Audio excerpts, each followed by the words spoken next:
ఆంధ్రప్రదేశ్ రాష్ట్ర పంచాయతీరాజ్ కార్యాలయం వద్ద ఈరోజు సర్పంచులు రోడ్డెక్కి ఆందోళన చేశారు. కొద్దిసేపు అక్కడ ఉద్రిక్త వాతావరణం కూడా చోటు చేసుకుంది. పంచాయతీరాజ్ సంఘం 15వ సంఘం నిధులకు సంబంధించి నిధులు విడుదల చేయాలి.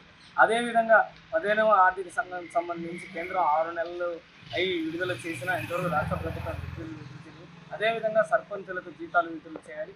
6 నెలల నుంచి వారికి ఎటువంటి జీతాలు విడుదల చేయలేదు. కేంద్ర ప్రభుత్వం విడుదల చేసిన నిధులను సైతం రాష్ట్ర ప్రభుత్వం ఇంతవరకు విడుదల చేయకపోవడంతో అవి విడుదల చేయాలంటూ సర్పంచులు ఈరోజు రోడ్డు ఎక్కి ఆంధ్రప్రదేశ్ రాష్ట్ర పంచాయతీరాజ్ కార్యాలయం వద్ద ఆందోళన చేస్తున్న నేపథ్యంలో పోలీసులు కొంతమేర వారిని వారించే క్రమంలో కొద్దిసేపు ఉద్రిక్త వాతావరణం చోటు చేసుకుంది. ఇప్పటికైనా కేంద్ర రాష్ట్ర ప్రభుత్వాలు స్పందించి సర్పంచులకి గౌరవ వేతనాలు, అదేవిధంగా 15వ ఆర్థిక సంఘం నిధులను కూడా విడుదల చేయాలని వారు కోరుతున్నారు.